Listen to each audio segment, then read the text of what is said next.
आरंभ होला आसिका वनांचल पक्षी गणना। ओडिशा सरकार जंगल परिवेश जलवायु मंत्रालय पक्षर दक्षिण घुमुसर वनखंडर आसिका रेंजर दराकोट शेरगढ़ आसिका षडंगीपल्ली में पक्षी गणना आरंभ होईछि। डीएफओ विपाशा पालुर सहकारी वन संरक्षक प्रदीप बेहेरा आस्का रेंजर प्रमोद कुमार पंडा नेतृत्व में चलित शीत ऋतु जल उपरी भाग और आकाश में विहंगन होउथुबा विभिन्न प्रजातिर पक्षी मानक गणना करा दैछि। ए शीत ऋतुर आगमन में दक्षिण घुमुसर वनखंडर इलाके थिबा काऊ बग पाणिकुआ गेंडालिया माछरंका टीन टिया अन्य प्रजातिर पक्षी मानकर आगमन होती। यह पक्षी गणना प्रशिक्षण कार्यक्रम में आस्का बुगुड़ा सोरडा बड़गड़ पोलसरा रेंजर वन कर्मचारी वनपाल उपस्थित थे।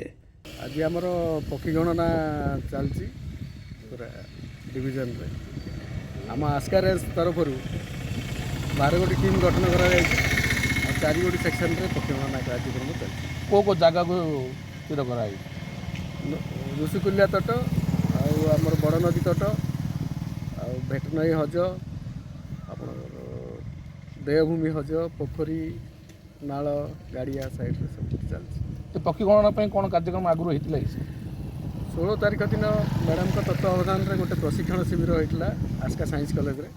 से सब स्टाफ मानक कॉलेज पिला मानक प्रशिक्षण दि जाइए पक्षी चिन्ह किंतु चिन्हे किंतु गणना करेंगे तापर आज स्टार्ट है। बर्तमान को पक्षी आप चिन्ह पाखापाखि पाइले बहुत प्रकार पक्षी पाइले मेनली इग्रट हेरन काइट लोकल बार्ड सब पाइले।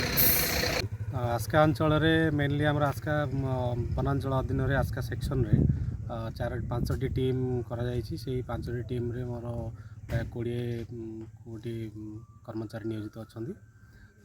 आज सका आमर प्रशिक्षण कार्य आमर गणना काम स्टार्ट होती सका 6 आगु 16 तारीख आम डीएफओ मैडम तत्वावधान गोटे प्रशिक्षण शिविर कर प्रशिक्षण शिविर में आमर समस्ते कौ भाया पक्षी गणना करेंगे से ट्रेनिंग दि जाता से अनुसार आम कार्यकर लगे। को पक्षी पाइले सर आम पर्यंत पाणिकुआ ग्रेट एग्रेट मोरेन आछरंका ये विभिन्न प्रजातिर पक्षी पाइल। गंजाम जिलूर शिप्रा पट्टनायक रिपोर्ट कोणार्क न्यूज 24।